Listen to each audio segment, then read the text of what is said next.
right, everyone. Welcome to another episode of Gimme Back My Action Movies, the podcast. The first episode in December, I believe, if my release schedule is correct.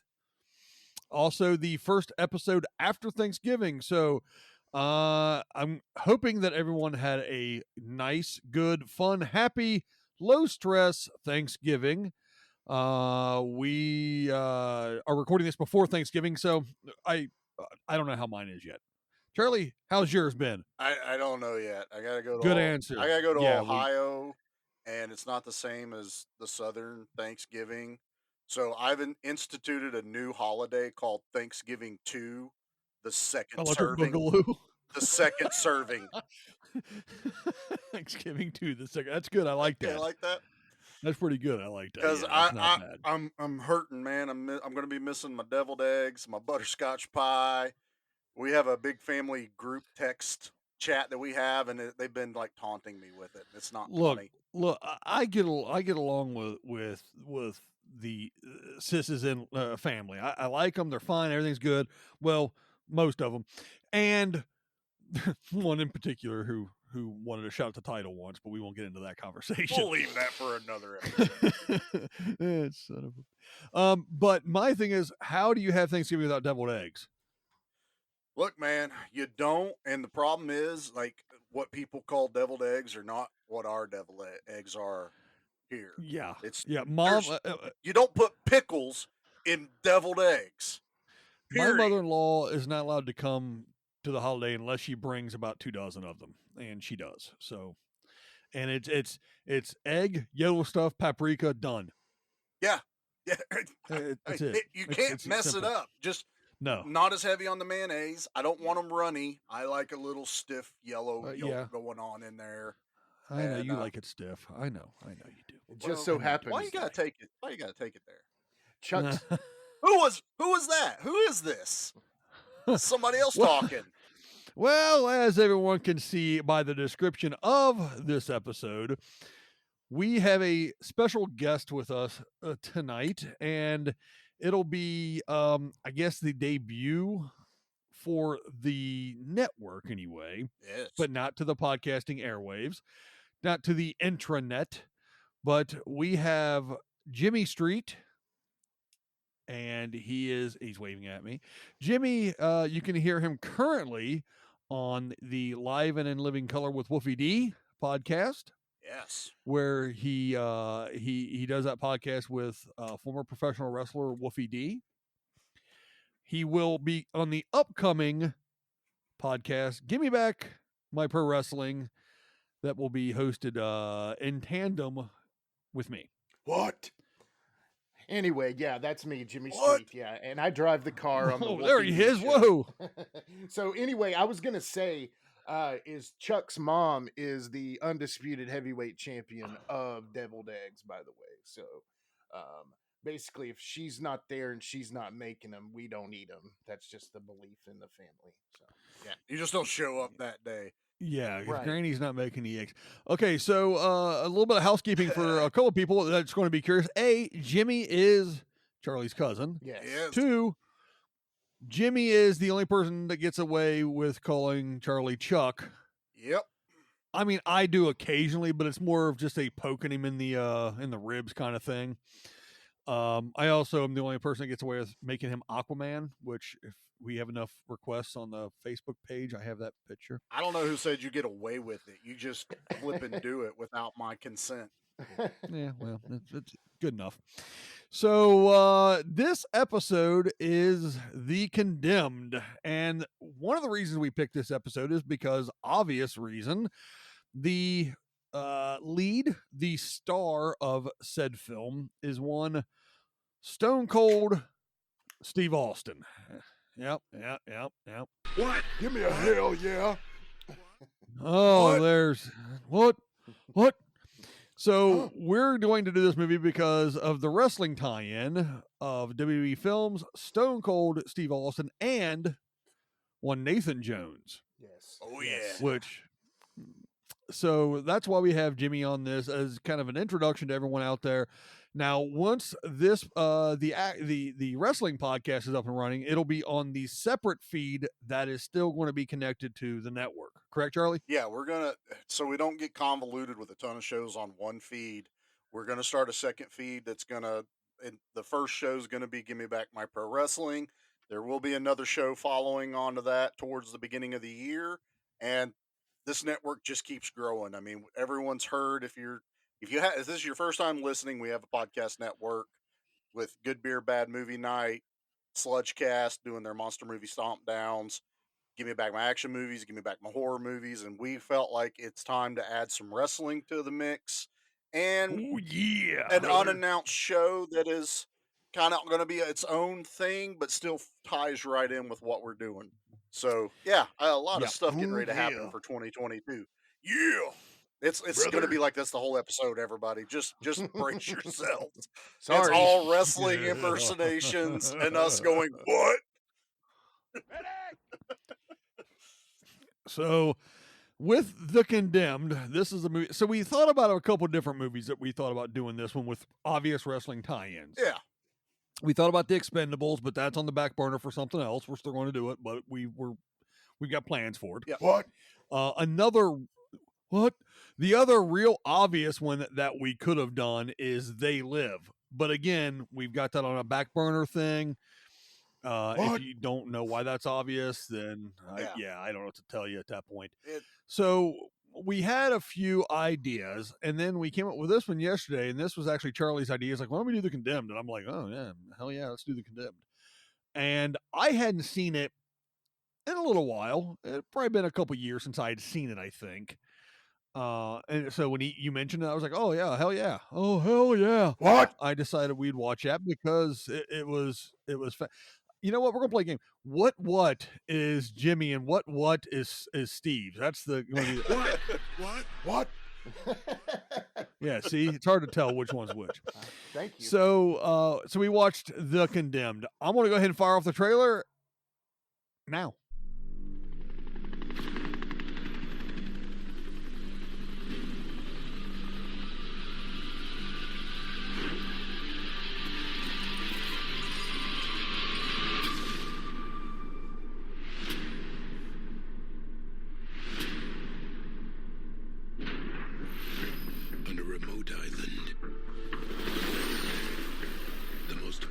Form of illegal entertainment. Give me 182, Pete. Is about to go online. These contestants were already dead. Each was on death row. After 30 hours, I'll set the last one left alive free. The players. Ruthless killers. Boom. The game. Stay alive.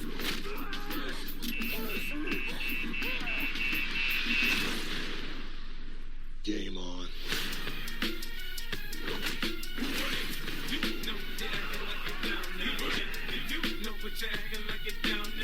You enjoy watching all this? Let's go, sweetheart.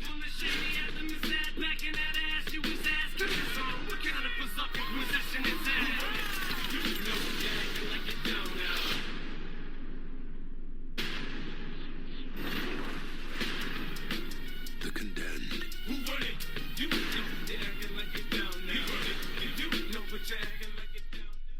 What? What? What? What? The Condemned, the 2007 action, I believe, hit. I enjoyed it quite a bit. Oh yeah. From WWE Films, and who distributed this one again? Was This was Lionsgate, wasn't it? Lionsgate, yeah. So filmed in Brisbane, Queensland, Australia. Australia. It was released April 27, 2007. Now, I don't have an estimated budget on this, but I can tell you that the worldwide gross was $8,642,858 and a runtime of 1 hour and 53 minutes. How much was Jimmy, How much was it? Yeah, go ahead. How much did they spend on the movie? How much was the estimated cost of the movie? Actually, it's not listed on this one, so I don't 100% know. Uh-huh. I'm going to chalk that up to Vince not wanting to tell us anything, but What? you know, exactly. But the film itself, like I said, I really enjoy the film, and we're going to get into a little bit of why why this actually fits the criteria of the give me back my action movie kind of mindset that we try to do here on the show. But with, Charlie looking somewhat quizzical in his little window down there that I'm looking at. You're doing fine, man. I'm doing research real quick. You're researching? Okay, then I'll ramble with Jimmy. Yeah. Jimmy, you being the guest on this episode, why don't you tell me your initial thoughts on The Condemned when you first remember seeing it, and yeah, do that. Yeah, I definitely first remember seeing it, of course, because of Steve Austin. I believe I went to, oh man, I think I saw it on DVD at home, if I'm not mistaken. I don't think I saw this in the theater. Um, I would have loved to have seen it in the theater. There's a couple things on this movie that I feel like one of them is this movie. Why did it seem more possible at the time of release than it does now? Like, think about it. That would never happen now. But if you think about it, at the time, I was like, "That's about to happen." Survivor, all these things. It feels like that Yeah. one was only for a small amount of time, and maybe the world is too soft for this kind of reality show to happen. But that you just answered it. It was the Survivor TV show was hot. So it was like, everything needed to be televised. They didn't Right. care. They just needed a new angle. And this fit. And it kind of went in line, like what Dan was asking about. Why does this fit the narrative of Give Me Back My Action movies? Is this movie harkens back to things like Running Man, Oh yeah. where it was like take convicts, pit them against unsurmountable odds, and the winner wins freedom and lots of money. Yeah. So it Lots. worked. And then you throw in wrestlers who are basically Greek gods that are on television at the time. What? Right. What? Yeah. I'm telling mean, you, I'll also- just get used to it. Just buckle in for the whats today. Yeah, because most people, at the time, a lot of wrestling fans hated the what when it was going on, but I kind of love it now. But what you said exactly on that one, to me, it seems so much more logical that would happen. The other thing is that, it introduced us, well, it gave us another glimpse at Nathan Jones, the worst, best wrestler ever. The guy, unfortunately, Yeah, looked right? like the perfect. If you drew a professional wrestler, you would say, "No, that's not perfect. Here's Nathan Jones. This is the perfect guy." He Right. was perfect for a pro wrestler. Every movie he's in, you're just like, that is a mountain of a dude. That dude just put him in a wrestling ring and he could just pick dudes up one armed and throw them into the stands. Not even out of the ring. They would be like mid level in the seats. Yeah. But, yeah. and, for those that don't know who Nathan Jones is, he was in, was it Troy? He was the big gladiator looking guy that they sent against Achilles. And then he was most famously known as Rictus in Mad Max Fury Road, where he rips the top of an engine off as he crashes through the mountain. And my favorite character in the movie. Oh yeah. Aside from Max. I mean, Of everybody course. loves Max, but Rictus is a strong, strong number 2. Yeah, strong number 2. Yeah, and not to mention he was also in Scorpion King, Book of Souls. Fast and Furious presents Hobbs and Shaw. He was the Russian fighter pilot in that. Yeah. And in the 2021's Mortal Kombat is Riku. That's right. He was in that. He was the like really giant looking. He had a lot of the special effects makeup on, so it didn't like look like him, but it was built like him. Yeah, and he was also in the Momoa Conan. Oh yeah, I remember him in that. Yeah. Yeah. Yep. But you're right. Nathan Jones. So we actually had, like I said, 2 wrestlers in this, Steve and Nathan Jones. And Nathan Jones, Jimmy will get into a little bit more, but he, as the Mach would say, had a cup of coffee in the big time Yeah. with the WWE and did not last much longer. But like we, you and I were talking earlier, Jimmy, how he, he's done okay for himself now Oh yeah, on the silver screen. totally. In Yeah, well, fact, I mean, he went.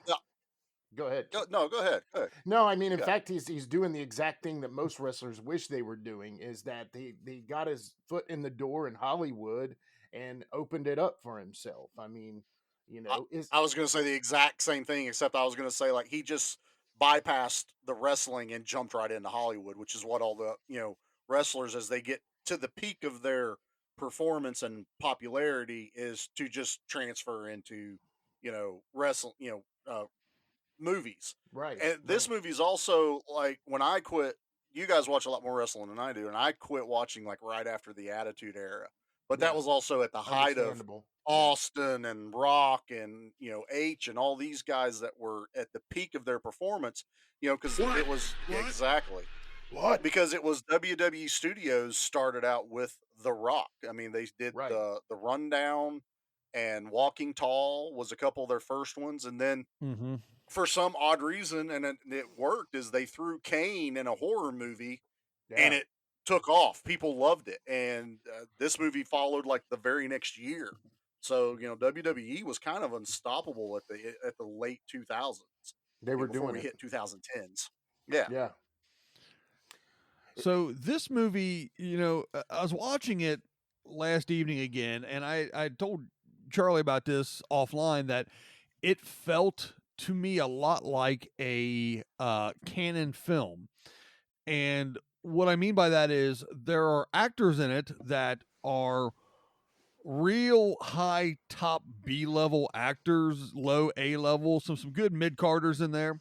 oh yeah, People knew who Steve Austin was. People know who Vinnie Jones is. People now especially know who Nathan Jones, Manu Bennett, and Rick Hoffman, for example, yeah, all are. right. And but they're not the big cream of the crop. So like, you think of Cannon, you think of Van Damme, you think of Chuck Norris, yeah. especially those 2 big names.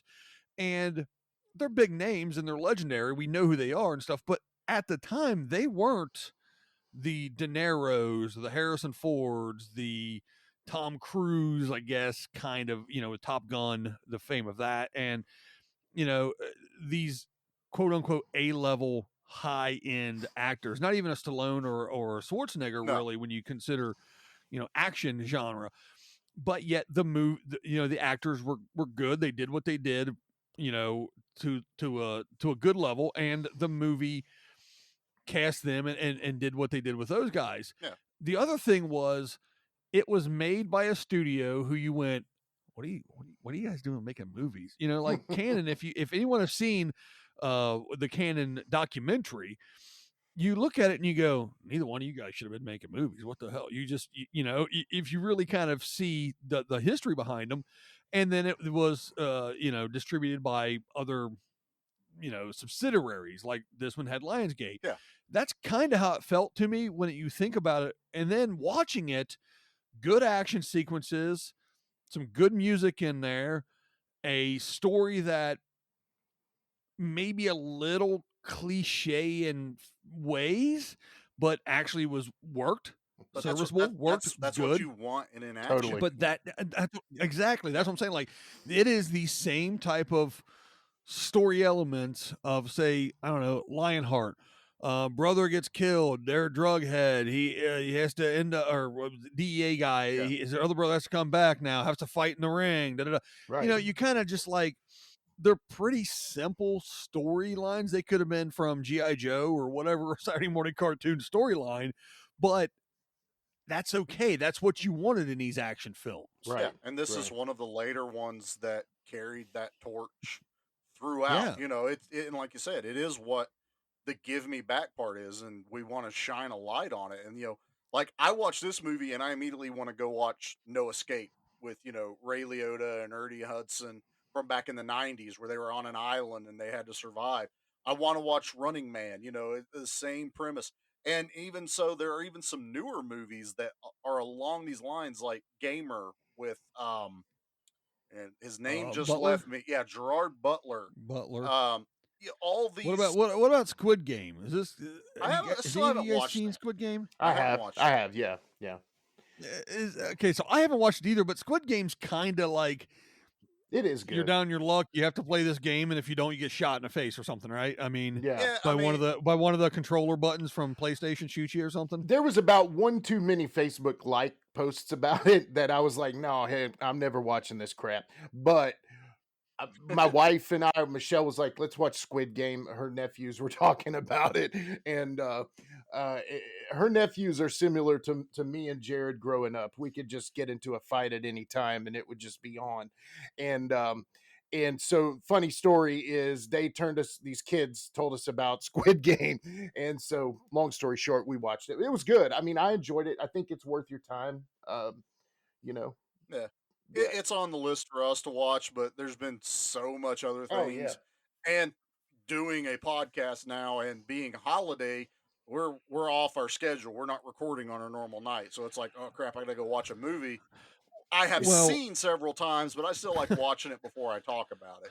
Well, we could just do what we did to Jimmy and just make him watch 2 movies. Yeah, we inadvertently made Jimmy watch 2 movies because we changed their mind at the last good movies, minute. though. Yeah, I did. Well, I mean, I enjoyed it. No, yeah. I mean, what I was going to say is, just to give people a peek, is we originally were thinking about doing Expendables because that is the most. Again, we get Stone Cold that's in it. We get a ton of wrestlers and MMA fighters. But the essence of this show and what I'm seeing that people are gravitating more to is when we remind them of a movie they've kind of forgotten about, or the ones that didn't get the spotlight. Expendables is getting ready to have number 4 come out. Yeah, I love 4 movies, which tells me, hey, people love action movies. If you're going to get 4 movies out of this type of concept, which is essentially a fan service movie for us. Yeah. Let me ask you this question. With the Expendables, you've got obviously Austin. Yeah. What? Couture. You've got Couture, which is MMA, but real wrestler. Yeah. Cauliflower ears. Yeah. And does it count that Mickey Rourke's in it? He played a wrestler in a movie because he played the wrestler. And then Terry Crews, Mickey Rourke gets grandfathered in. So Terry Crews was on Battle Dome because that was like the blend of American Gladiator and pro wrestling. I've got a whole argument for all of this. Jimmy was on Battle Dome. Holy shit! I forgot all about him being on Battle Dome. Jimmy made notes for Expendables, and we switched the movie. I'm just gonna read my notes from the Expendables. I'm gonna scratch this name out and write Manal Bennett, and then I'm gonna scratch this name out. Yeah, exactly. Exactly. But the Condemned, obviously the 10 prisoners get brought to the island and have to survive 30 hours or they blow up. Right.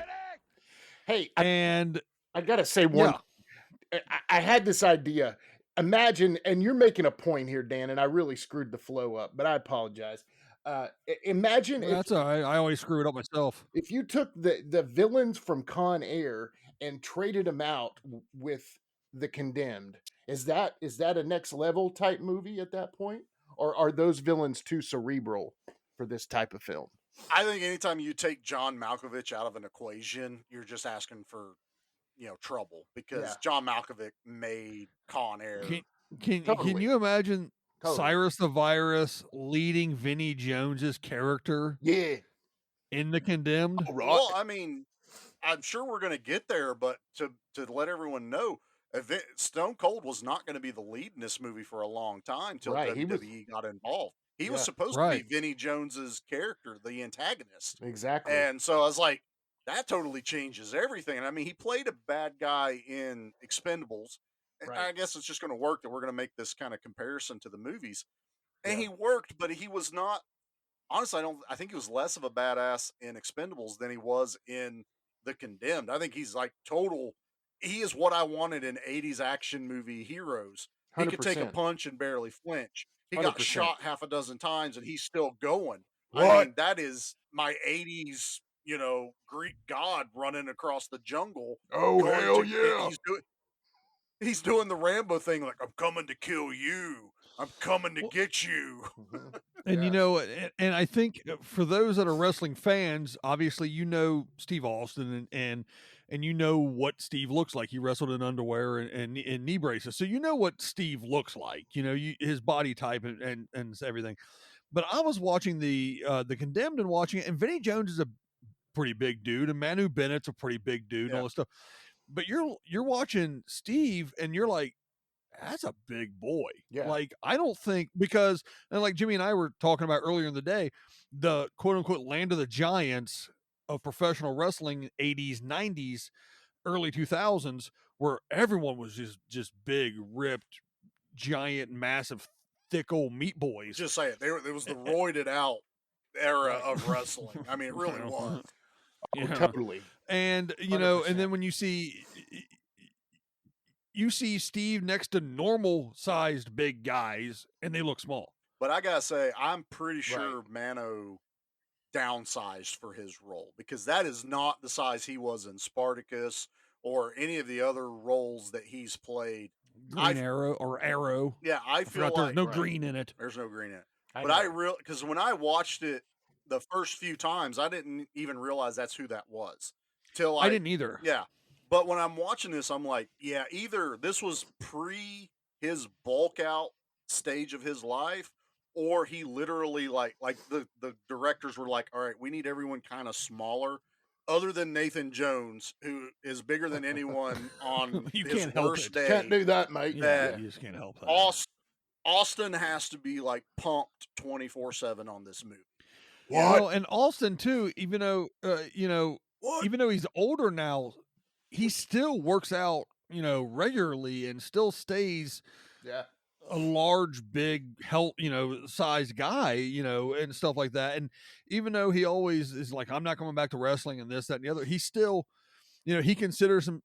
I remember kind of a diatribe here, but I remember Ozzy once saying, like, people are going, why don't, you're older now, why don't you have a beard and gray hair and stuff? He goes, what am I supposed to look like, effing Santa Claus? No, I'm Ozzy Osbourne. You don't want to see me looking like that. But same thing with like Steve. As long as he can stay looking like Steve Austin, he doesn't want to look like Steve Williams, which is his real name. I would have to say, Dr. Death. I'd have to say, though, I think it's probably even better for a lot of these guys that were that built at one point to maintain some type of structure to their body, because otherwise their bodies are gonna deteriorate. Well, okay, you can look them up now. There's a few of them that are rough looking now. Yeah, well, I mean, look at the old guy, like Jimmy knows, like what Ric Flair looks like now, and even Hulk Hogan. They're ghosts of themselves, right? And these guys now realize we have to maybe not be as bulked out, but we need to maintain. Like even Schwarzenegger and Stallone are having to go back and at least keep some muscle mass. Human growth hormone. Or that, whatever works. I'm not here to judge. I just do a podcast. They're injecting hundreds straight into their veins. Well, yeah, exactly. So like Wolfie D tells me this all the time. Wolfie he's like 48, he's knocking on 50, and he keeps in shape still, and he's actually in good condition. And I asked him, I was like, dude, you can calm down, you don't have to bust out, full on. And he's like, man, it's like a body image thing, like wrestlers at a certain point, even though we're retired or not doing it anymore, we still want to look good. And it's like, when he was between ECW and WCW, he would stay in shape because he never knew who was going to call him up to get ready again. But now it's like a routine thing that he doesn't give up. Those guys like Hulk Hogan, Ric Flair, it's almost like they've just gotten to the point that they're like, forget it. I'm a millionaire beyond. And maybe not Ric Flair. Yeah. He's got money issues, but that's a different story. That's a different podcast. Yeah, that's a totally different podcast. Sorry, Conrad. We're not trying to step on your toes. Yeah. But and just to speak a little bit about the wrestler thing, that's why the newer generation of guys that you see, guys and girls both out there that you see, wrestling, you don't see a lot of huge, monstrous wrestlers anymore. There's a handful, obviously. There's some out there, but a lot of them now are just decent shape. Like say for example, like Omega or look at like Bryan Danielson, like Christian, and those guys. Like they're still fit. Totally. But they're not where they were. Even Triple H has like lowered himself down from where he was during the Attitude Era. Well, he is nowhere near as big. He did kind of have to because he was so up there. He was like Conan size. He was like for the possibility of playing Thor size. But I mean, but now spin it on its ear a little bit. Is The Rock is like twice the size he was when he was wrestling. Totally. Is that not insane? He just keeps getting bigger. He's like the Hulk. The more money he's he like makes, Kong. he gets bigger. He's like Kong from Kong versus Godzilla. Like, how is he going to be big enough to fight Godzilla? Like, you just wait. It's going to be The Rock versus Godzilla. Yeah. When I watched Rampage, I thought he was one of the monsters. There's 4 instead of 3. Exactly. He's ridiculous. He is. So kind of to circle back around on the Condemned here for just a second. We do a movie podcast, so my wrestler guys are taking over my show. We do a podcast. It's so the last bit of technical thing I'll hit about this is one of the writers and director of it is named Scott Whipper or Wiper, W-I-P-E-R. We'll go with Whipper. I like Whipper better than Wiper. I don't. 100%. It could be Whipper because he was born. Let's see. I saw this. 35 minutes away from where I'm sitting right now in Granville, Ohio, just outside of Columbus. So he could be sitting there hearing this podcast in a few weeks and want to come with me. If you do, I'm up in Lewis Center. Dan lives down in Charlotte still. In Granville. So yeah, you know what? That's the thing too. Is like so I'm in Columbus. Charlie's in the bottom southeast corner of Virginia, southwest corner of Virginia. Yeah, southwest corner of Virginia. I lived there one time. I don't even know where the hell it is. Big Toe. And Jimmy, you're in North Carolina? Yeah, I'm like 20 minutes outside of Charlotte, North Carolina. Woo! Yeah. Well, the Queen City. The Queen City's actually Cincinnati, not Charlotte. Fair enough. I'll give you that. I'm a Reds fan, bro. There you go. All right. See, we're gonna get along just fine, I think. Yeah. You know what? You wanna take a quick break and come back and actually talk about the Condemned? Sure. Let's come back and actually talk about the movie for a minute. What? All right. Oh, what? Everyone, hang in there. We're going to listen to some commercials. You're going to get to hear Jimmy again, and we'll be back in just a couple minutes here. Talk about the Condemned.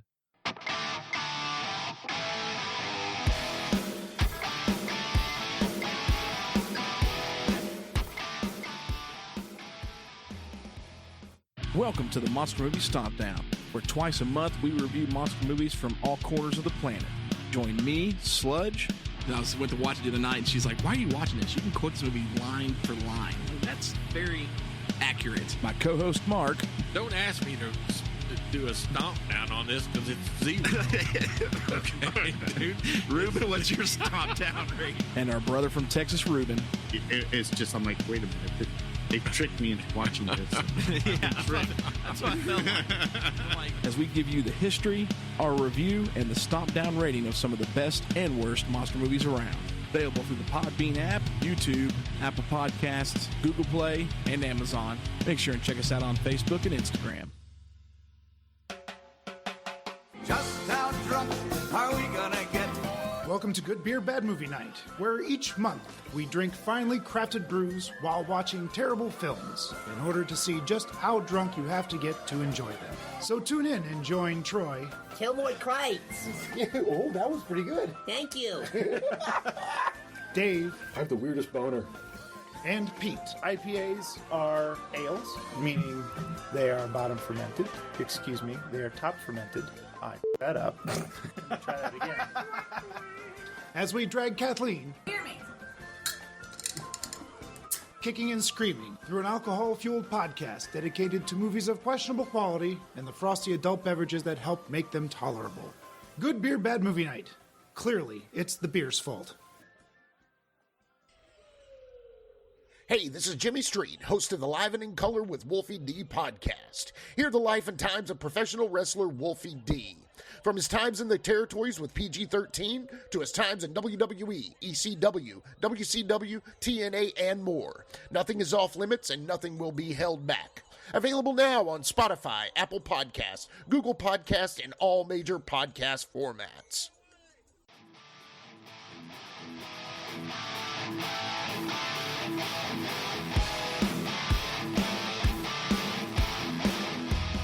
All right, we're back into touch. I want to touch on a little bit of the commercials we just listened there to. That last guy sucks. Who was that dude? That guy's hey, this is Jimmy Street. That guy's an ass. So,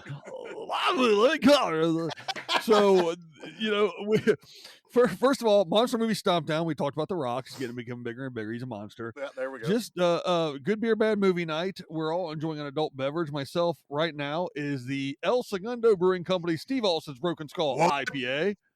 I've got Firefly Moonshine Apple Pie flavored. And I am currently Jimmy's enjoying drinking Coors Light, the water of the world.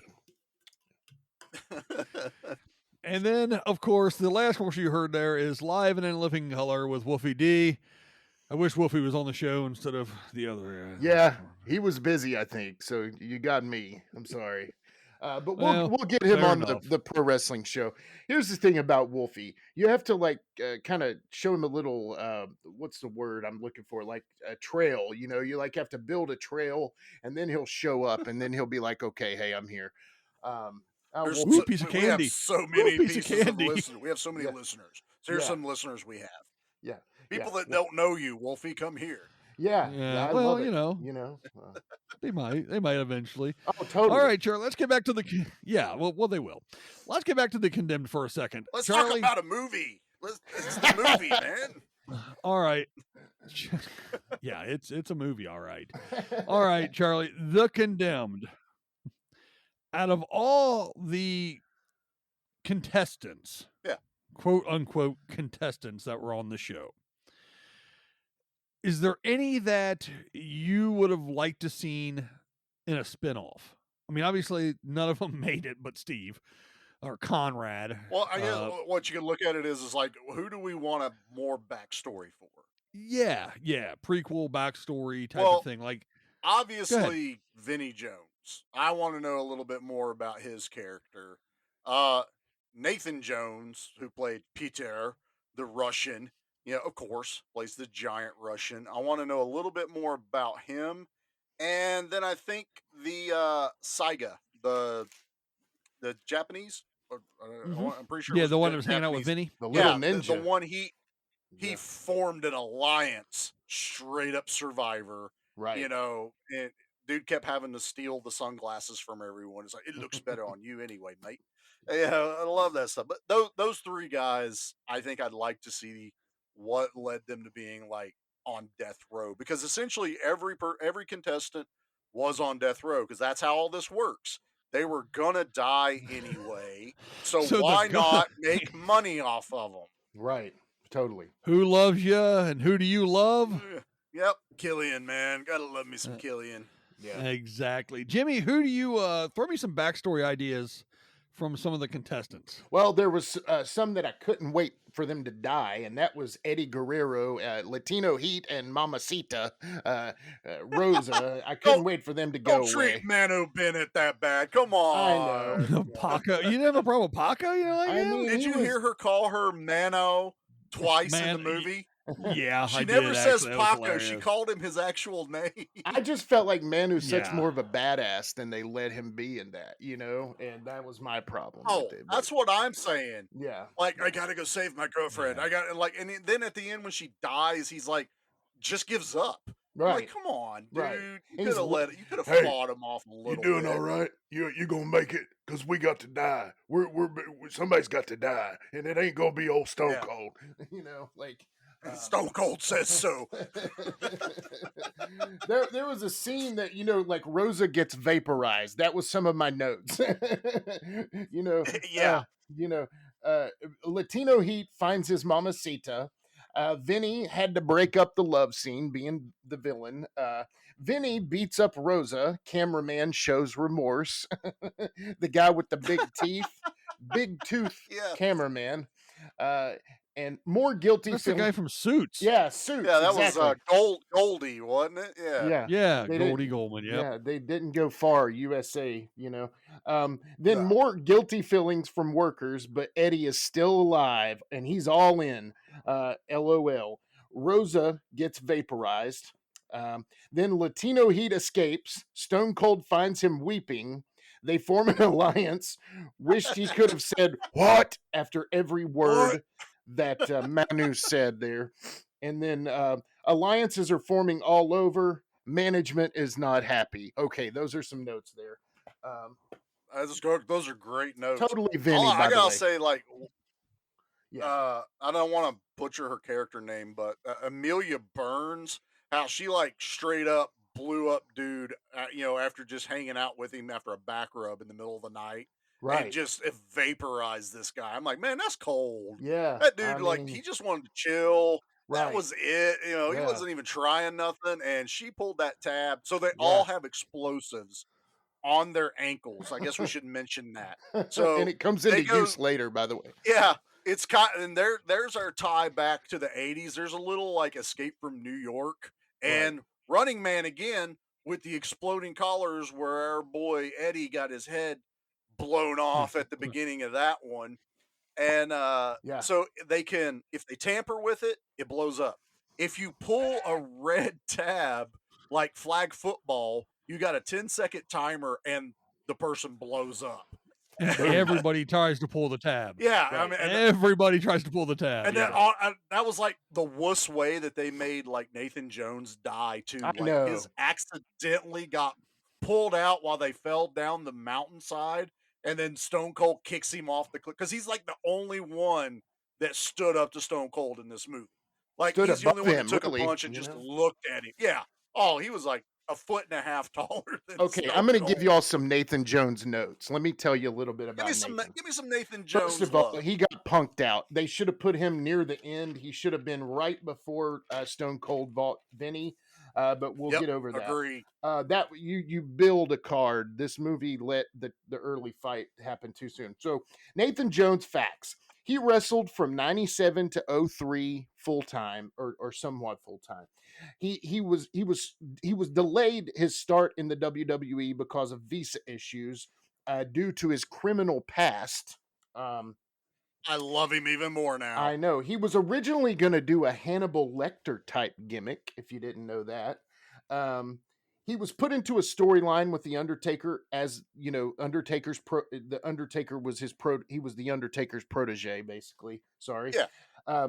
Jones was to work with Big Show and A-Train with a tag team with Undertaker at WrestleMania 19, but last minute, Jones was removed via a backstage attack prior to the match, feigned an injury, and didn't get to wrestle at WrestleMania. Then was sent to OVW to improve, which was Ohio Valley Wrestling, which is in Louisville, Kentucky. It's owned by Al Snow at the moment, but at that time it was a WWE subsidiary, basically like the minor leagues for WWE. Great wrestlers have come out of there. Wolfie D, my man, has been in there. John Cena, Batista, Brock Lesnar, Randy Orton, you name it, they've been in there. Then returned later with Paul Heyman as his manager, would have been amazing. December 6, 2003, Jones quit due to travel schedule issues while conveniently on tour in Australia. We won't get into that. Then he tried to come back in TNA, but had left arm nerve damage and stopped that. That was in 2008. So sadly, Nathan Jones did not get to make it back into wrestling, unfortunately. So it sounds like that's some news on Nathan Jones.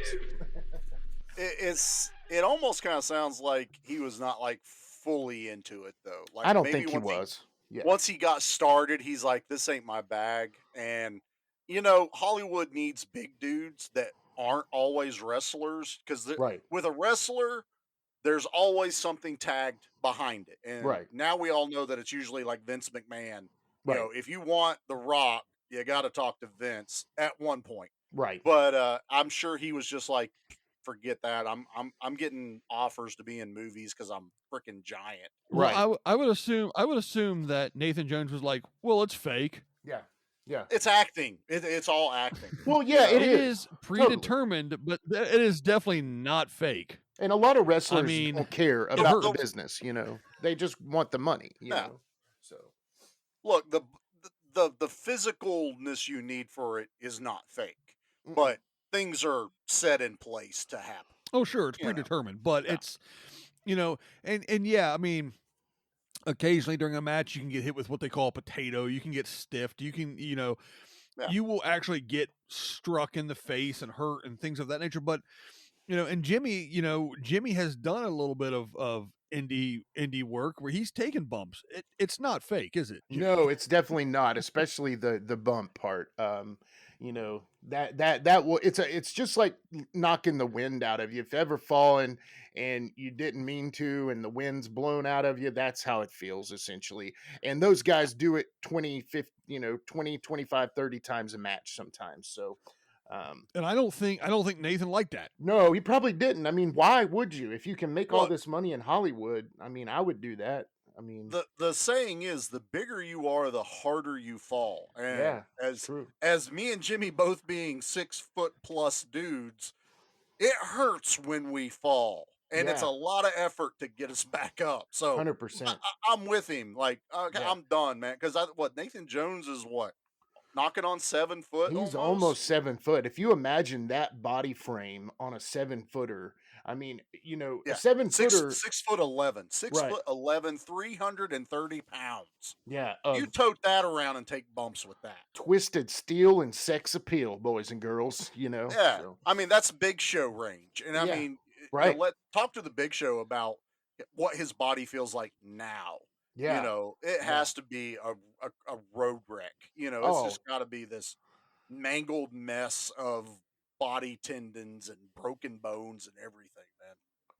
Anybody that's in it for that long, they're all like that, unfortunately. It's pretty sad. So, but yeah, taking a bump is not fun, kids, but do it because we need new wrestlers. So keep doing it. We need new blood. new, please. All right, so with The Condemned, the first time I saw it, I remember we were talking about this a little bit before the commercial. I actually did go see it in the theater, and it was because of Steve Austin. Yeah. And I went with a buddy of mine at the time that was another big wrestling fan. We went and saw it, and I enjoyed it a lot. And I watched it again last night and enjoyed it a lot. And like you were saying, it came out at the right time. The internet was still pretty new-ish in 2007. And I could see something like this happening on the dark web that we have nowadays. Yeah, that's a good point. That was the other big thing that this was like alluding to, was how prevalent the dark web was, because the internet was still mysterious. Yeah. And I'm just going to say, why did I not go to the movie with you to watch this? This is 2007. I was in Ohio at the time. Yeah. What's the deal? I Why did he not go? Yeah. Why'd you take Paul instead of me? What the heck, dude? 'Cause I know who you took. Yeah. What? Mark didn't go to this. What? I don't know. I don't know. I don't have a good answer. I don't know. Oh, see, that's how it feels when you get put on the spot, Dad. Yeah, I don't know. Because I didn't want to. I don't know. I honestly said so, and that's the bottom line. Yeah, I don't know why we didn't. Dude, I don't know what I had for dinner 2 nights ago, so don't ask me these questions. I watched this on DVD since no one's asked me. So I watched it on DVD the first time. And you gave your dad you kept the Blu-ray. You gave your dad the DVD, and you gave Dan the download copy. Wait, see, I listened to your show. It's proof right there. That's right. I listen to the Wolfie D show every so often. Well, but you're one. Thanks. My view counts. It definitely does. Thank you. But no, Yeah, that is kind of how it goes. This is probably one I did watch with Dad, though. To be honest, was because like look at all the people in this. It has to be good, and Chuck's I like dad. this movie. I mean, Chuck's dad Yeah. knows the good movies. He's always been a big fan of the good action movies. If you wanted to during Thanksgiving dinner or Christmas dinner, you could sneak down and catch a few, glimpses of a good action flick. Chuck's dad always yeah. knew When Dad didn't want to watch the football that was always on upstairs, you could go right. downstairs because when we were kids, we didn't have like internet and video games like our kids do now, and that's where they hide. Right. We were outside playing, and then Right. Dad would go downstairs, and there was always something on, and he's watching it. And we Yeah. would go down there, and you'd be watching like an action movie with Dad. You know, for Literally. everyone else, it was Uncle Ron. Right. And Dad hates that name, but the cousins can call him Uncle Ron, and he's Right. fine. That's his name, Ron. His Yeah. dad's name's Ron. He tells I everyone always else thought- it's Chase or Old Man. I've always called him the old man, so I wasn't sure. He's the old man. I'm the fat boy. I don't know. That's just how it works. That's going to be a movie one day. Old Man and the Fat Boy. I love Old Man and the Fat Boy.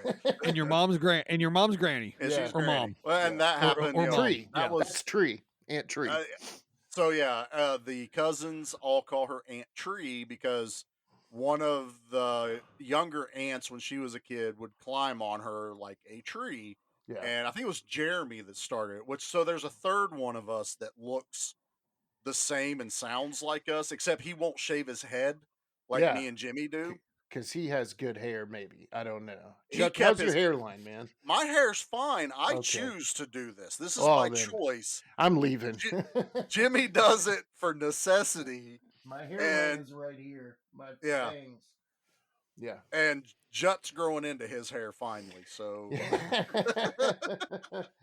Jut, a future guest of the Give Me Back My Pro Wrestling podcast. Jut is my brother. like truly, this if it wasn't for the wrestling angle, Next of Kin would have been the better show to have all of us on. Yeah, well, probably so. Actually, yeah. Pat Like I Swayze, said in that Intercontinental one- Champion. We know everyone in that movie because me and Jimmy are kin to him. Yes, exactly. Brar. Brar. Yeah, exactly. So Movie. The Keep talking about Condemned- movie. The Condemned. Okay, so The Condemned. the movie is, for those of you that haven't seen it, go watch it. First of all, we always try to tell you what it is so you can watch it before we do these episodes. So we expect that you'd already seen this.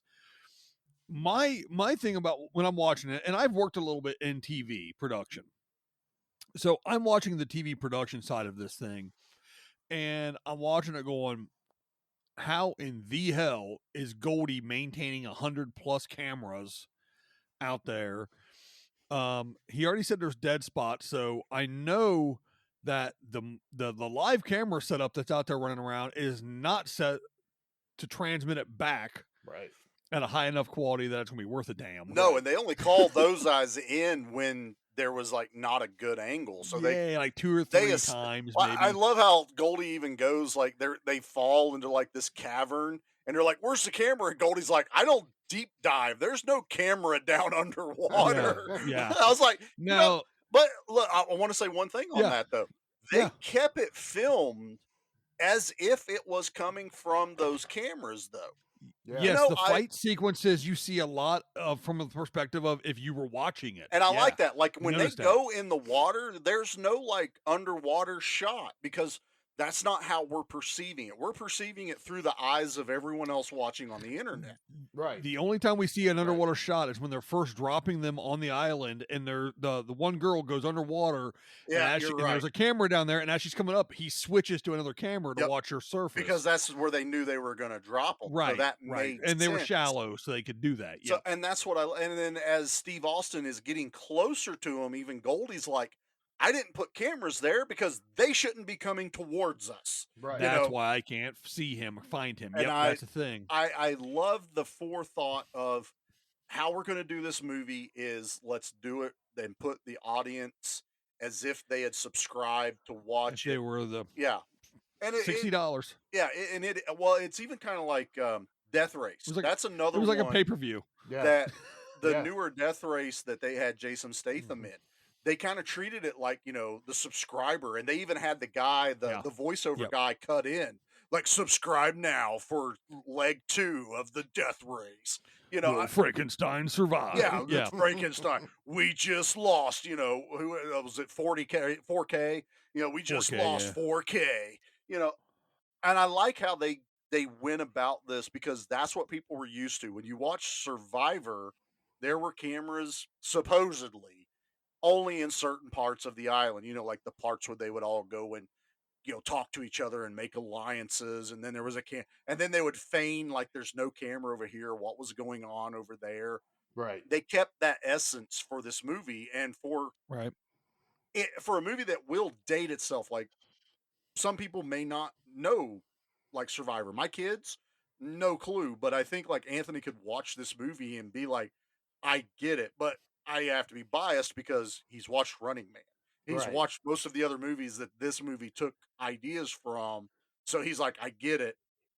But this movie does somewhat date itself by being in that Survivor era.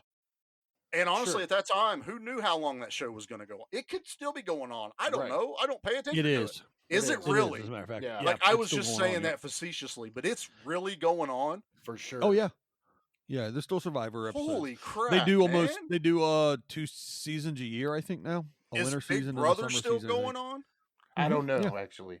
I quit. Yeah. I'm out. I don't have There's I don't still have Big cable. Brother, yeah. I do Netflix and I pay for all the services I want. So I don't know. It's the last technical thing I want to say about this is, did you see the trolley cameras, overhead zip camera, the sky cams? Do you know the first time that the sky, Jimmy, put your hand down. Do you know the first time that the sky cams were used and kind of developed for? Charlie, do you know? I want to say I do, because when you say it, I'll be like, yeah, I did know that, but I can't off the top of my head. Jimmy? The XFL. Yes. The ill-fated XFL, the first generation XFL. Right. They developed them for that, and now they're used pretty much on every football game and everywhere else. So it was kind of neat that they're like, use these cameras that we've got. We used them for the XFL, and that was a big train wreck. So use them in the movie. Yeah, if I'd known that, that's I my would bad, have, Vince I impression. would have looked it up, but I believe like they were the first ones to really like implement it into production. But there was a director of photography in a movie that came up with this idea of the camera on a line, and it was like groundbreaking at the time. And I wish I could remember the name of it. Someone comment in the group if you remember what that was. But and again, that just lays itself down to they put some thought into how they were going to do this movie, and it worked. And like even in spots where they couldn't see anything, you're also like just looking outside. Every once in a while, it would cut in because it's still a movie. But like the bunker scenes, when the camera gets flared out, we don't get that much more. Some flare, but we don't get much more except for the very moment that Austin jumps down into the tunnel underneath. And there was an awful lot of unexploded ammunition on that island. I know there's a lot of World War II references in that movie. It was supposed to be an old, I think, Japanese stronghold island. It was. It's in They had like the B-52. I saw that. The Philippines, one of the like that area. Uncharted. But there was like a lot of ordnance still just hanging out, you know, everywhere. And I do love the little ammo drops they would do. That threw itself back to like video games that we would play. The little Fortnite and Player Unknown games. It's like there's all of a sudden there's a parachute and a flare, and that's where all the goodies are. Like even they're all being dropped to Vinnie Jones. all except for the first one that the dude gets a peanut butter sandwich and a bottle of water out of it, and then dies. I'm like, the dude at least died with a full stomach at least, but it was a peanut allergy is what he died of, I think. That's what it was. It could have been. Is this kosher? What? Stone Cold says, eat that peanut butter sandwich, son. Oh, gee. So some of my notes are here. So like, you know, they talk about first, you know, the alliances are forming. Then you got Look at Jimmy trying to make sure. Jimmy just making sure he gets his shit in. Yeah, gotta get my shit in. Anyway, Stone Cold talks about the weather tower, finds it, and they shut it down. And then Steve gives Yoshitatsu a "Hey kid," because when he I love that. When he punched him, he was like, "Hey kid," wham, right in the face. Yeah, that's a good punch. Then they tease Stone Cold versus Vinny, just a little tease. Just a little sprinkling, just a little taste. Then Vinny goes rogue and kills a cameraman, all because, well, we know in the future what happens. The fight is on. Epic punch fight on the rocks. I was thinking on those rocks, if he would have missed a punch, how bad that would have hurt. Like, can you imagine? Oh, God, yeah. Vinny Dude, I'd hate to Yeah. I would have hated to film on those rocks. That had to be slicker than shit.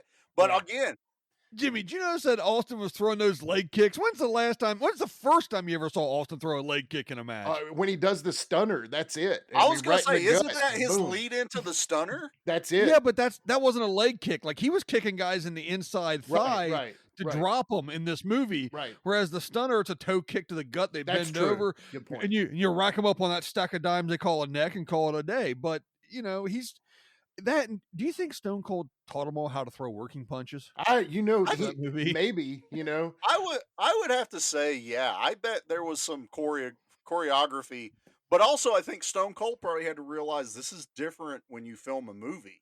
This ain't the same as being in the ring, right? Right. And this is like me and Dan were looking up. This is like his first like major film debut. He was in The Longest Yard in like a small bit. He was a guard. Right. And then he was in some TV shows, but this is like his first like debut into action moviedom. And The Longest Yard is just full of wrestlers. It's like a wrestler convention, basically. That's actually, if you guys want to do a Give Me Back My Pro Wrestling movie night, we do The Longest Yard. I love it. And it's on the list, by the way, for sure, because it's too comedy for action, I think there's what, 4 or 5 in there? Well, Khali, Goldberg, Stone Cold, Kevin Nash. I feel like there was one more, but Goldberg. There's got to be at least one more in there. Yeah, Goldberg, Khali, Nash, Cold. I think you're right. There's like one more that's just real quick in there for some reason. All right, you guys talk. I'll look it up. No, because now I'm curious. But the other thing I was going to point out, we were talking about the water and the stone thing. I got major Rambo vibes because Vinnie Jones is running around with a bow and arrow, and then they're fighting on the water like in Rambo 2. Yeah. And I was like, man, if they didn't pay like some homages to the classic action movies that we keep talking about, that's another reason this movie just kind of, I think, struck a nerve with me. Like, I like this movie for some reason. Yeah, absolutely. And they kept trying to even kind of keep it like down to earth, because every once in a while you would cut to the bar. Of course, they're all in a bar watching Stone Cold survive this. His girlfriend, right?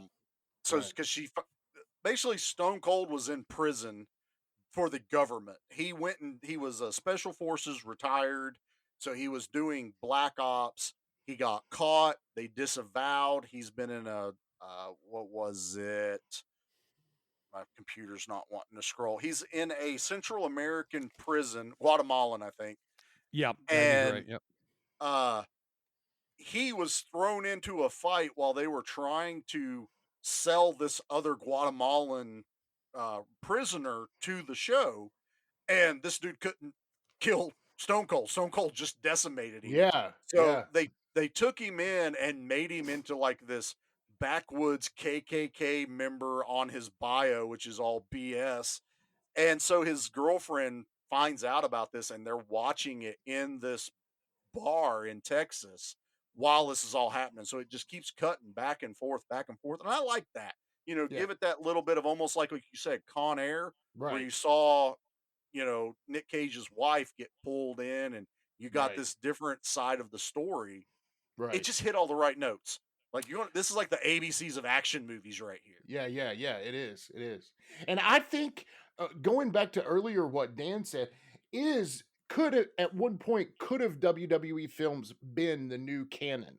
I mean, think about They it. tried real They hard. did. They really did, man. And if you think about it, why did they mess it up? Why did they not? You know, I think what it was is so like they followed this up with The Marine with John Cena, right? Which again, that is actually a really good movie. Totally. The problem is they decided to do The Marine 2, The Marine 3, The Marine 4 with the Miz. Yeah, and probably what they were looking at is, well, look how many Death Wish movies there are. Look how many missing in actions there are. Right. Well, the problem was there was no more Cena, or there was no more Stone Cold. Right. They lost the magic of who we were following, and then they totally lost The Rock, so they couldn't bring The Rock into any more movies. Right. And like Canon locked in Chuck Norris and Van Damme, so we got multiple of those guys and following. And I think Cena did another movie called 12 Rounds, which wasn't nearly as good as The Marine. Right. No, and then the second one had Dean Ambrose, who is now known as John Moxley. Right. He was in the second 12 round. Well, the second Condemned had Randy Orton in there. Yeah, Randy Orton. Yeah. So it's like you get the direct to DVD version of these movies. Went low budget. Yeah. Yeah. And honestly, when no budget.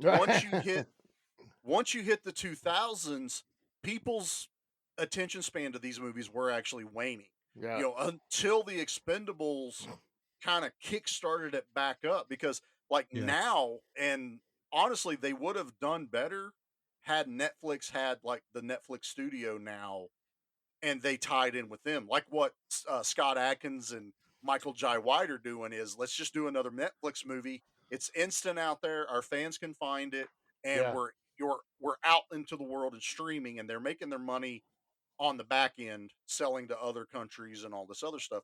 And I think wasn't that what Amazon's Amazon's doing that now too, aren't they? They're all doing it. Yeah, all of them have their own movie studios. All of them are trying to. When are we doing that? Yeah. We are. I just haven't told you yet. Yeah. Oh, that sounds about right. That was in my other interview on the horror show. So, you know, we're working on stuff. We got to get show pretty, boys. Right now, right. we need to bring in the guts a little, but we'll be there in a week or two. Suck in the guts, boys. We're the action movie guys. Much better than sucking in the butt. So good call fixing that one, Chuck. Mine's already sucked in as far as it'll go. So fact. So beat you to that one, Dan. I want to give you guys. I wrote this, so I want to tell you. I'm going to get my shit in. So Stone Cold. What? Stone Cold is a WWE Hall of Famer, 6-time WWE champ, 3-time Royal Rumble winner, 1996 King of the Ring winner, 2-time Intercontinental champ, drinker of beer, whipper of ass, cause Stone Cold said so, not a white supremacist. So, and that's the bottom line. Even though he said the N-word in The Longest Yard, that doesn't help his case, but that was in the script. We'll just blame the script. You can't go on that one here. But this movie is obviously not the first action film to have a pro wrestler in it. Well, no. I mean, look at some of the. Let me ask you this question, there, Jimmy, and then Charlie, you chime in afterwards. Yeah. Out of all the pro wrestlers that are now actors, excluding The Rock. Yeah, you can't put The Rock in this. I already know what you're going to ask. Who, A, is the best out of them, in your opinion? B, who do you think gets who do you think gets lowballed kind of when you think about these guys? Like who do you think gets the least amount of accolades but does a pretty good job? And C, if you could take a pro wrestler then now and recast him in a classic action movie, who would you do it? Okay. Jimmy? All right. A, Roddy Piper. 2, Terry Funk. And 3, I've thought about this actually. And can you repeat the question one more time just to make sure I understand it? I want to make sure on the third. Sure. Okay. 1 is, who was your favorite? Not The Rock. Roddy Piper. Okay. Yeah. Right. 2, who gets the least amount of accolades for their work? Terry Funk. Yep. And 3, who, past, present, or current, or future, I guess can't say future, but past or current, who would you take and recast into a classic action role? Ooh, man, That's a good one. Daggone, that's good. Because you know what, I'm gonna say, I agree with Jimmy's first one. I'm giving Jimmy time to think too. Yeah. Thank you, Chuck. So, and 2, I don't know as much of the newer guys, but I would kind of want to see. Like, I love the Big Show in his comedy TV show right now. Yeah. I love that, and I feel like it's underrated for people that don't expect that for a wrestler. Totally Love that. And I'm gonna sit here and think with Jimmy on this because when I think back, the roles that are played by wrestlers are awesome, like Roddy Piper and They Live, Hell Comes to Frogtown, those type of movies. Hulk. I mean, I couldn't replace anyone with the Hulk in his earlier runs in the movies, No Holds Barred. And even I love him in Suburban Commando. That's a childhood favorite of mine. Totally. Mr. Nanny and stuff like that. But man, that's a good question, Dan. I feel like you should have let us prep a little bit before you threw us on the spot. No, that's a good one. No, I like to get those gut, knee jerk gut reactions. Yeah, I feel like I think I would probably, if I was going to take somebody, I'd take somebody like out of the Attitude. And honestly, we're also forgetting like Triple H has done a lot of movies. He's been in like the Blade Trinity. Leaning movie. on him a lot, actually. The Chaperone. See, I was thinking H, but because he's already done it, so I would almost go more for like Edge or Christian. I feel like they could have pulled off like a role, like a Nick Cage role early on. Edge was in like 3 seasons of Eureka and 3 or 4 seasons of Vikings. Yeah. He is a walking Viking, so he I'm is. not going to count He looks that. like a Viking, totally. And he's probably lives like an hour from Jimmy. What I would have to say though is when you look at that, he's not Edge in that. He is playing a Viking in that. He's flat nose in that. It's like when you watch Roddy Piper, it's Roddy Piper in whatever movie you threw him in. It's Hulk Hogan in whatever movie you threw him in. But I'm also sitting here thinking like I'd love to have seen Sting do some classic action movies back in the day. Yeah. I swap him out with like one of the later Dudikoff movies. Yeah. Where he was starting to get a little older, like start giving us like a younger Sting. I mean, dude's got the flat top, he's got the build. I feel like he could have pulled off the same acting chops as dude. I love Dudikoff, by the way. I'm not knocking him. Or like Mark Singer, put one of those guys in like a Beastmaster 2 or something like that. I think they could have pulled it off. Like anything sword and sorcery. Lex Luger could have totally done some stuff early on. What was that? What is the film? Is it the Beastmaster? He kind of looks like a skinny Lex Luger, right? Luger, he wasn't as thick as Lex. Right, he wasn't as big, but he kind of looked like. So I'm going with my choice is Chris Jericho in Roadhouse as Patrick Swayze. Oh, that's pretty good. You mean Y2J Jericho, Lionheart Jericho, or current Jericho? Totally current. I mean, totally Y2J. Totally. Let him go. Yeah, I see Y2J Jericho doing it. Also, he could have been in any comedy, but I think so. I don't think I could talk. I wasn't even thinking about Jericho. Yeah, Dan's doing the Jericho hair right now. That's right. But see, I don't know. See, the one that, my favorite out of all of them, I really actually do like Austin's work. Yeah. Because he plays Austin. Austin is Austin. Right. I like his work. The underrated one, I think, is Ventura. I think Ventura did a fabulous job in the stuff that he was in. That's a good one. That's a great one. And but as among the action fans, though, he's like top tier for us, though. Oh yeah, he's fantastic. And honestly, who I would have liked to seen as just the silent muscle, the heater in the back for a maybe not as crazy as Mr. Joshua, the from Lethal Weapon, from Lethal Weapon, but like Busey, right? But more of the stoic, tough guy would have been the enforcer Arn Anderson. Oh yeah. So you'd like to see Arn Anderson replacing someone like Sven Thorson.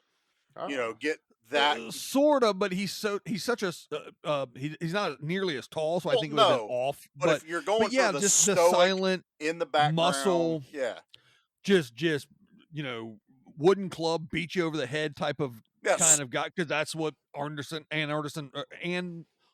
Anderson, that's what he was. So was Sven. I mean, Sven Yeah. literally did that in some movies. So, so I think that would have been awesome with the height differentiate, because that's what really sold it for him, was the intimidating. You know, he was our Nathan Jones in the 80s. Oh, totally. You know, totally. Yeah, but if like someone could replace, say, like, I don't know, like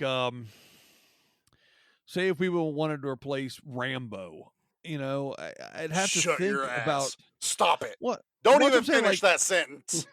You know, well, it's like I would have. I mean, don't get me wrong. I don't think Moxley is a fantastic actor by any stretch of imagination. But can you imagination? But can you imagine him as a retelling of Riggs from Lethal Weapon? Yeah. I mean, Maybe. totally. What about? I mean, especially some of the stuff he's been doing more recently. You guys know him more AEW. recently, but Yeah. I mean, I don't. Does he have the intensity that, you know, Mel Gibson had in the 80s? I mean, that's a lot of energy that he gave that character to just go, let's recast it with a wrestler. If he's focused, he's got some good energy. He does. If he's focused, I feel like he hasn't been focused lately, and that's came out with his alcohol issues. His but, alcohol, Well, and then he's perfect for Mel Gibson. Yeah. But that's a different story. He doesn't hate Jewish people. Right. That we know of. That we know of. I'm pretty sure he's good with that. Allegedly. Okay. Allegedly. Take the Road Warriors, and especially Hawk, and put him in any Mad Max movie. right? Or the totally. I mean, that fits perfect with Demolition and all those guys. But take Road Warrior Hawk and put him in the Jesse the Body Ventura character in Predator. I could almost see that. Not to replace Jesse, of course, he did perfect. But no, he did. You know, but you know what? You could have interchanged Hawk for Buzzsaw and Running Man. Oh, and it would have been almost the exact same character running around. That would have been perfect. During that one. Wasn't the guy from Buzzsaw? Wasn't he a wrestler? He was a wrestler. He It was a low. I don't know what you call it, but the lower scale wrestlers of the time. Well, you had Tanaka. You had Professor Tanaka in right? Running Man. Toru so, I mean, Tanaka. He was a wrestler already. We're never replacing him. And then you had Jim Brown. And then football and all the other stuff. Yeah. God, that's such a great movie. Oh man, it is. But this movie The Condemned exudes that though. It does. It was the basically the Running Man is the Condemned. Just run around and try to survive. Except the difference is they're killing each other in the Condemned to survive. Right. They had to team up in Running Man. Is really the only, and I think a better spokesman for Killian. Right. The guy in this one, I just wanted to punch his face all the time. Right. Actually, everyone in that TV tent, including Goldie, I wanted to punch in the face the entire time. Running Man had 3 wrestlers in that one. Yeah. So Gus Rethwich, the Buzzsaw character. Yeah. Right. Professor Tanaka. And then Jesse. Jesse. Yeah. No, look, wrestling goes hand in hand with action movies, as far as I'm concerned. Yeah, totally. That's the other reason why when the brainchild of this happened was it was in talks of, man, there's a lot of ties into wrestling and action movies, and we needed something that brought a little bit more to the wrestling end of it than the action. Because once we do all the wrestling action movies, there's 10 maybe that are known enough that people would care about without going into some of the Marine 3, Marine 4. We brought this guy out of retirement because of his name. They're eventually going to get Bruce Willis because Bruce Willis will show up for one day for $1 million and you get to put his face on the cover of your DVD.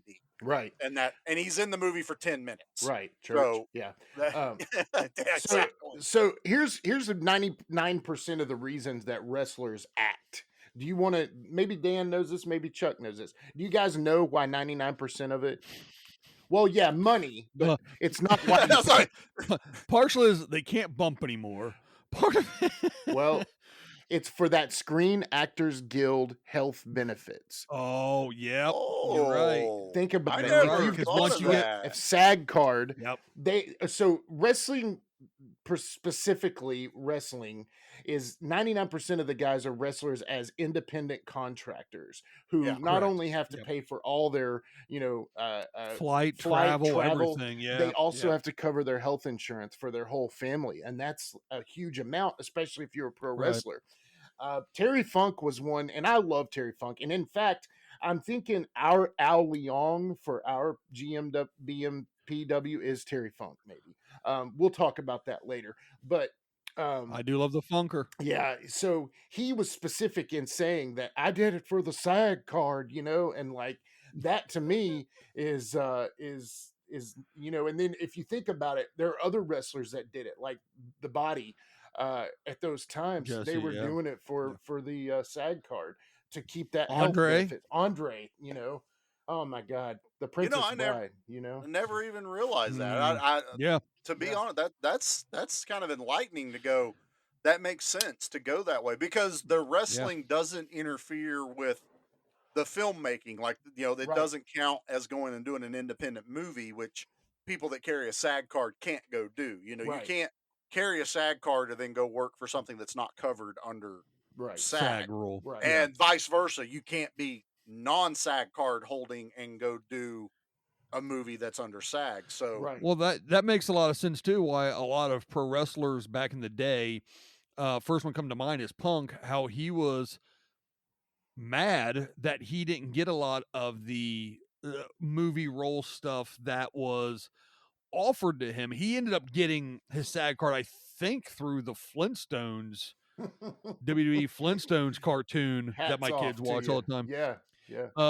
But I think that's how he originally got his SAG. Now he's had it since then. He's done Girl on the Walls or whatever that horror movie was called, or and some other things too. I'm sure he's got it now at this point. Well, I would say Christian got his through for Night Fight, right, probably, stuff like that. Like you're right though. Anytime they can grab one, yeah. Hell, why wouldn't you? You're not. I mean, you got to get CTE before WWE will pay for anything. Exactly, and that's so sad, dude. Thanks, Nowinski. Yeah. Look at it like this: if a lot of your guys are going and getting their SAG card for that, in order for WWE to do their own movies, they have to start WWE films and be part of the machine, so that when they put a movie out, they're not an independent production company. They have to get tied in with that so that they can use the talent that already had their SAGs. That's a hell of a insight on that. Never thought of that. Yeah. Maybe that's the next thing that Tony Khan and AEW looks towards is doing something to that extent. Because I know Jericho's been in a few things, got SAG. I know there's quite a few SAG people on their staff now. Oh, yeah. Well, I'm sure that's like foremost on their minds if they keep going the way they're going. Well, Bret Hart did the Lonesome Dove TV show, Return to Lonesome Dove, and he was on that as a cowboy. How dare you remind me of that crap? Never watched it, thank God. He was on it for 2 seasons, and he actually talked about that, was getting his SAG card, and anyway. But yeah, it's I love Lonesome Dove, the original, but there's a totally different story when it comes to the TV show. So a little different with the Hitman, huh? Yeah. Horrible.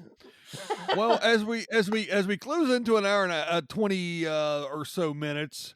We're not doing bad, honestly. No, we're doing good. Good for us. Is there anything else you guys are thinking about you want to say, or do you want to start going into some of the bits, you think? Well, Jimmy has his notebook back out. Oh, Jimmy, that's right. Get your shit in, Jimmy. Yeah, so Stone Cold is done. He's done his comeback here, okay? And he got his heat. He's doing his comeback. And so the creator has vamoosed basically from the TV tent. They don't know where he is. So Vince McMahon is on the run backstage. Yeah, exactly. It was me, Austin. It was me all along. It was me all along. So Stone Cold has found the base camp. He kills a guard, and then Vinny turns around and notices Stone Cold Michael Myers standing there. He's like so quiet. That. He's like, It was like so quiet too, you know. Sit down, son. Yeah, he holds the gun on him, and Vinny's just like, "Yeah, okay, I give up." Drops his gun, and Stone Cold's like, "Sit down, son." Yeah. And he tries to plead his case, and he goes, "I don't give a damn." Yeah, I was raped in a prison by natives, and it's like, okay, sorry. Yeah, you've had a rough life, haven't you? Good thing it's over. Yeah, And then just shoots him. Good thing it's over.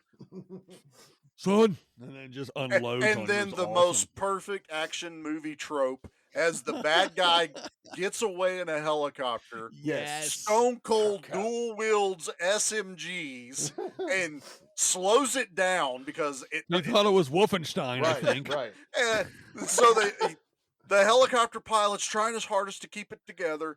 As the engines come back, the blonde girl apparently had ran up the hill behind Stone Cold. Oh, yeah. With Vinnie Jones's leg bomb they took off, pulls the key out and just hands it to the Stone Cold, and he freaking 3-point shoots it right into the helicopter while the guy's watching. Wouldn't you like, no, get that shit? I would have Shaquille O'Neal there. Yeah. It'd be like Matumbo, be like, no. That's it. Yes. Not in my house. No. No. I dunk on them. Yeah, exactly. And it lands, and the helicopter blows up. Yeah. And then the great explosion. Then the blonde girl just walks away. Right. Like, Well, she hands him the key now so he can undo his. Yeah. Thank you. And then we get the Rambo ending of Stone Cold coming down the long driveway, being driven to his girlfriend's house with the music playing in the background in Texas. So Rambo come home. Yeah, and that shit-eating grin on Stone Cold's face at the very end. Yeah. To the dulcet tones of Chad Kroger. Where's Nate? Where's Nate with his Nadelback shirt? Because I kept going, no, not Nickelback. No, not Nickelback.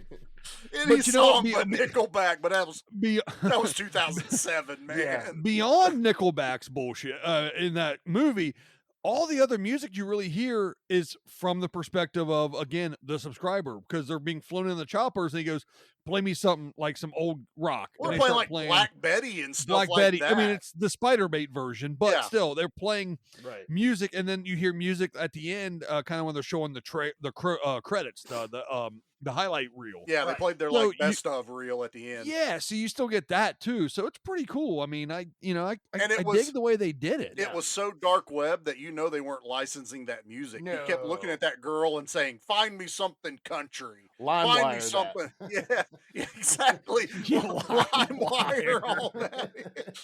Kids, if you don't know what that is, go to Google and Google LimeWire. Just Google. Actually, you know what? After don't. Don't. If you do that, you won't be able to listen to any more of these episodes because your internet will be shut off. Yeah. Well, I was going to say after that, you go Google Napster, and then you'll be caught right up with 2007. Oh man, I used to love pirating stuff on LimeWire. I'll tell you. Ralph Street. I'll tell you the honest truth. My father, Ralph Street, uses the legitimate version of Napster. I'm like, Dad, that is just weird, man. I'm sorry. Is he listening to the show on Angel Fire too? What is he doing? Could be, actually. You know? GeoCities? Get him out of here. I had a friend that would call it Geocities, by the way. So. Yeah. Charlie, isn't Ralph living up a hill above you? Walk up there and tell him to knock it off. Yeah, what's up with Napster, Ralph? for our listeners, I live in Jimmy's old house. Yeah. So the houses and vehicles pass through our family's hands as hand-me-down. That wasn't just Paul's place. That was also Jimmy lived there at one time. Let me say a funny story. My Uncle Duel was the best jokester of all time. When Paul lived there, he said that Jimmy had more action in that house than Paul had. And I was like, I'm sorry. I was sitting there too, and I was like, what do I say to that? I'm like, I don't know. You sit there with stone cold face and you don't react. And unless you count all the oil changes in the car out in the garage. Beyond that, that's exactly. I was like, oh my gosh, why are you putting me out like that? Oh man. Oh yeah, that's what happens when you bring family members on the show. Exactly. Yeah, tell me about it. So, oh geez. All right, you know what? Well, the movie's done now. The movie's done. Let's do this. Yeah.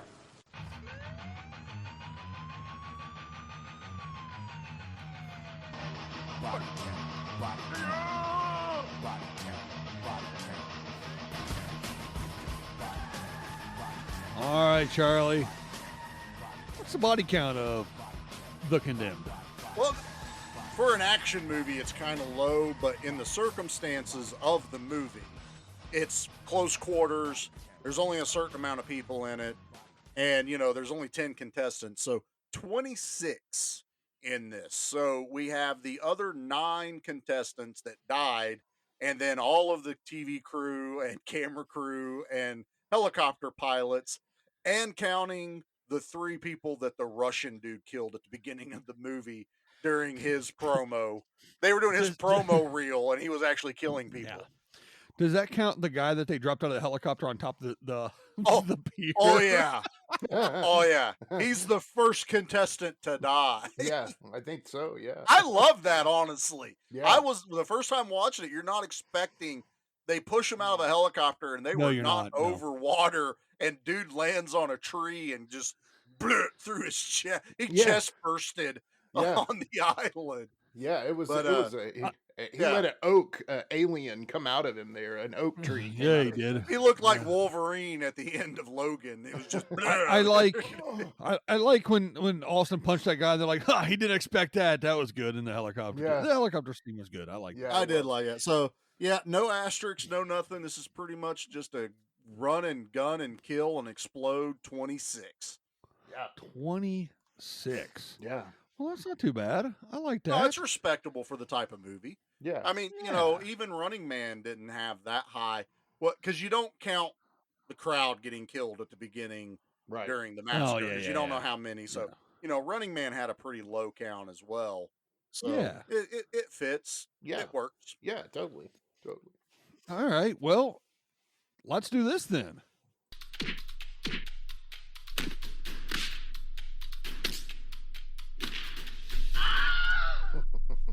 I'm loving that.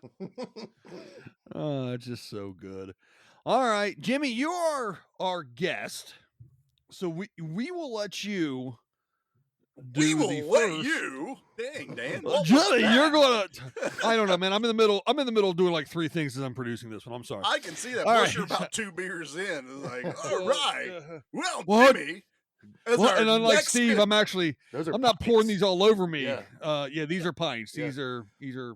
Yeah. Jimmy, as our next contestant on Give Me Back My Action Movies, what do you rate this on the Al Leong scale? Oh man. What? I'm so What? excited. Oh What? gosh, man. And it's 10 Al Leongs, right? Is the We can top. do 10 and halves. Halves. So, Okay. yeah, you can go as low as a half and as high as a 10. I'm gonna go because honestly, like I look at it, enough story to make me happy, a likable star, a hateable villain, action. Man, it's not Goodfellas, of course, but No. it's not the worst movie I've ever seen ever. I'm gonna go 7.5 Al Leongs. That's where That's I'm gonna respectable. That's respectable. go. Yeah. What? Yeah. What? What? Charlie, how many Al Leongs are you going to give? The Well, I'm Condemned? going to echo kind of what Jimmy just said, and I'm going to just keep throwing in the fact that there was obvious homages to the movies we grew up, Mhm. and Absolutely. this movie did it Oh, right. by the way- by the Go way- ahead, go ahead. Vinnie Jones got the machine gun, Oh, yeah, I forgot about that. He says Uh-huh. Merry Christmas. Yeah. And and it's the same machine gun that. that Bruce Willis grabs in Die Hard that is a Christmas movie. It You is. heard it here. It is. We're the final say because we are Give Me Back My Action Movies. Yes. We know because Stone Cold said so. What? What? What? What? What? This one, I'm going to go just a tad higher. I'm going to say this is an 8 because great cast. Loved how they did it. A lot of faces that have become more popular now as time has gone. And just like what Jimmy said, it was well written. It kept me entertained the entire movie. It doesn't really slow down. Even the bar scenes are short and crisp. This is an 8. All right, 8 Allions. I like it. Dan. All right. This ain't no 2. I would say I'm giving it an 8 as well. There you go. I really enjoy. Okay, so I enjoy this movie on a few different fronts for a few different reasons. One, I'm a pro wrestling mark. Obviously, you're going to hear that in a few weeks here with me and Jimmy. But what? I love Stone Cold. I've always loved the Stone Cold character. I like the Steve Austin podcast when I listen to him. I like at least my perception of who Steve Austin is. I like, and this movie I think is an extension of that character, especially. I don't think in real life he's too far off from what we've seen on.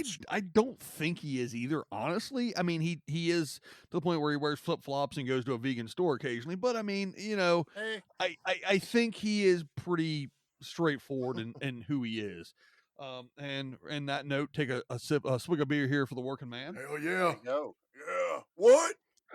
So I liked it for that. I love Vinnie Jones. I love Vinnie Jones and Snatch, Lock, Stock, and Two Smoking Barrels.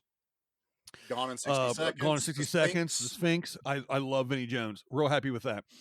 X-Men 3. The Juggernaut, Oh, bitch. bitch.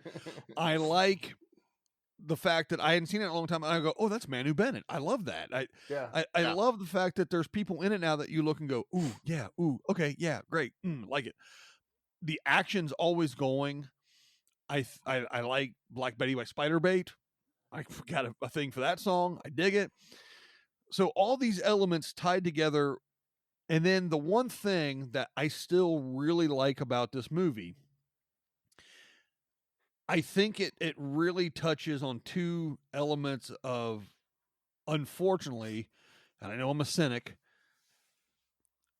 man is the most dangerous predator still. Yeah. And there is some sick bastard with a lot of money who is a sociopath like the bad guy in this movie. Yeah.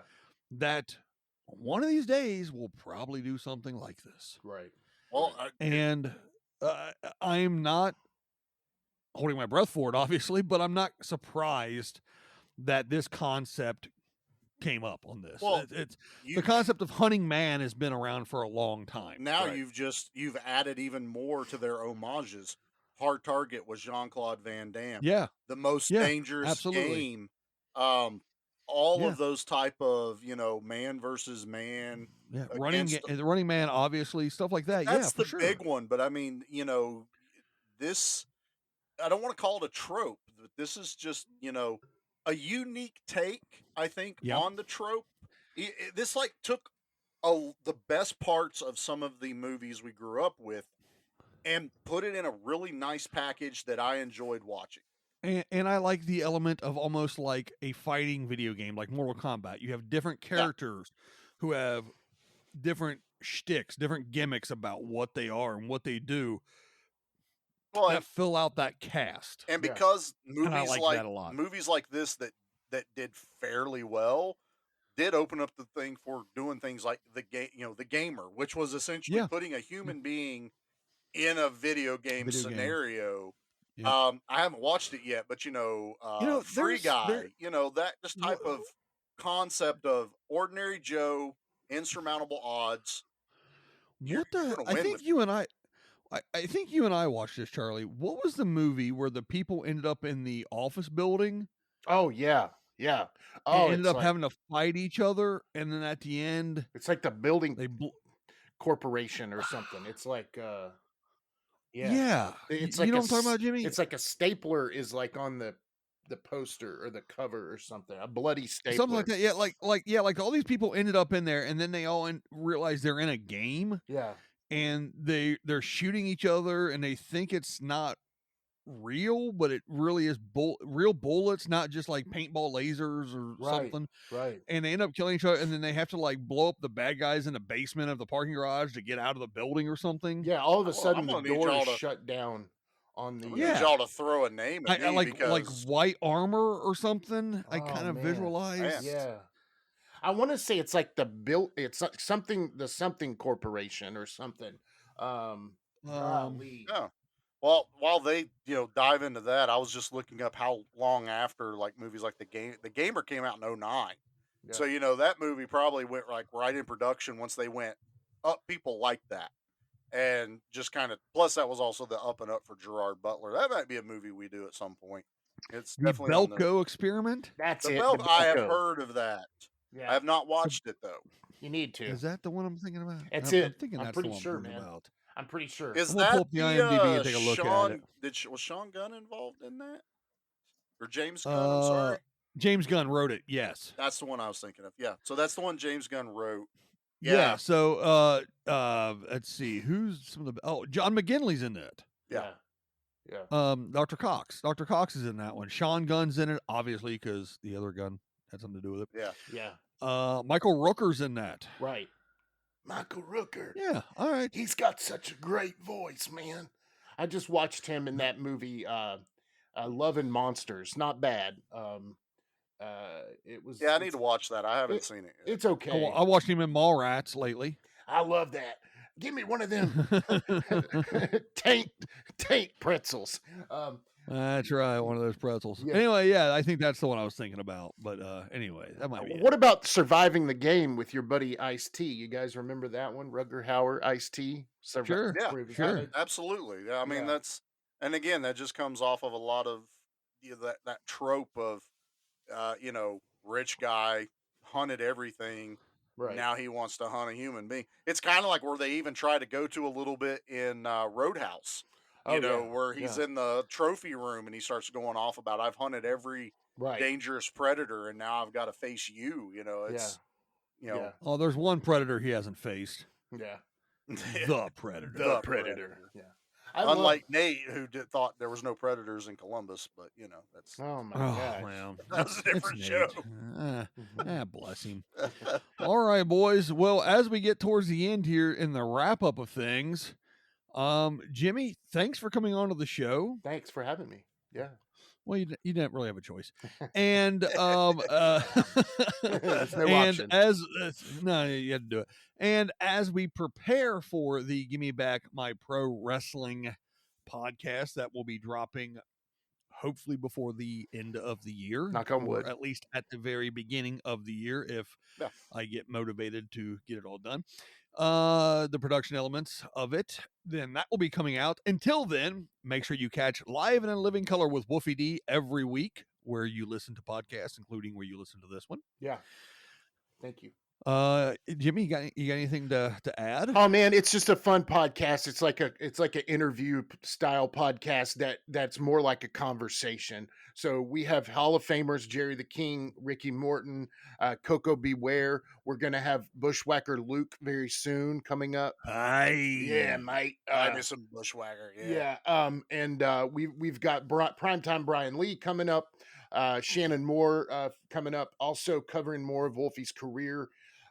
Really just, excited about where things are going with that, but I'm really excited about Give Me Back My Pro Wrestling, honestly. So I'm excited for that. So Charlie, do you want to throw anything out there? No. Nah, Okay. I mean, I'm looking forward to the show. I think it's going to do some good things. Like I said, we're going to start a whole new feed for the new shows and just keep building this network of great people. Just want to shout out everyone in the network. It's basically phase 2. It's our Marvel phase 2. Yes, exactly. So some new faces, but some old faces also because we're all old. Charlie's going to be Stiltman. Yeah, and I might appear once in a while on the wrestling podcast, but like I said, come on over. Yeah. Never as big into it. Even though Jimmy and I had the same upbringing in Appalachia, we had Smoky Mountain Wrestling every Saturday after cartoons were over, and yes, we had all of the wrestling figures at Jimmy's house. Yes, we would play wrestlers down in the basement of the giant basement in the old house, not this one. Right. Jimmy, did you see Jericho's debut in Smoky Mountain? I did. I remember Lance that. Storm. Yeah. Did you? I was a little ticked about it because I thought they were trying to rip off the Rock and Roll Express at that point. But I slowly grew to love them as I watched their matches. Yeah. Yeah, down here, the Rock and Roll Express are gods. You don't mess with the Rock and Roll Express. Well, you live an hour and 40 minutes from Ricky, don't you? Down in Chucky, Tennessee, the Skula Morton wrestling skew. Yeah. My brother buy his lunch. Yeah, buy his lunch, he'll show up at a show. He will. Yeah, 100%. No, it's not. And if that wasn't a dig. That was a legit promo and if for Ricky. someone reminds him yeah on time, then yes. Yeah, that happened too. It does happen. All right, so everyone, let me go through my spiel. We want to thank Sludgecast. We want to thank Good Beer Bad Movie Night, the other guys on the network. You know who they are. Listen to them. Make sure you listen to them. They're really good stuff. Yeah, go listen to everybody. We want you to subscribe and comment and rate where you can the podcasts on the network. It really makes a big difference for us. Yep. Make sure you get into our Facebook groups. The conversation going there really does help drive the shows we do and actually kind of shape some of the shows we do. As we do take a lot of the feedback from there. We do. If you have any feedback, you can always contact us via the Gmail at gmbmampod@gmail.com. Yep. Or you can contact Charlie or myself direct or anyone else on there through the Facebook feeds. We're all available on that. You know, it's not like we're under pseudonyms or fake names. It's me and Dan on there. The group is getting real close to 500, so we're doing awesome on that front. We're all just a bunch of tater heads and jump on there with us. It's all good. Enjoy these movies and come on over. I think it's a blast. We do want to thank Mountain Empire Comics and Johnson City and Bristol, Tennessee, respectively. And everyone that's listening, thank you for listening. Continue to listen. We have a lot more things in the works. We have things coming up sooner in the works. We have things coming up in the future in the works. Yep. And things that we didn't think would happen. And you know what? We may change our mind on everything. So, who knows this may be the last do. episode at the end of the day. We don't know. It could be what it is. It's all subject to change. It won't be. I know that I've already recorded another horror episode. So we're fine. Okay. We're not the last, thank God. Sludge is good. What? Sludge will be pissed if we tell him we stop now. He's working on the next big release that we've got coming. Well, that's what I said. We got to work on that one, though. Yeah. All right. Well, for myself, for our guests, Jimmy and Charlie. That's don't call me. him Chuck. Don't call me Chuck. Thanks for listening, everybody. Yeah, unless you're kin to him. Well, I guess I got that then. There you go. Everyone, thanks for listening. Maybe I'll see you in a few days, Charlie, if I can get away. Yeah, if we can squeeze some time in as we come up for holidays, we'll see if we can. I've got a loot box somewhere. You do have a loot guys box. I got to come get. You got a bunch of crap a couple doors from. Get my All right. stuff. Everybody, we will see you on the next one. Until then, Charlie, hit him with it. I'll be back. I knew you'd say that.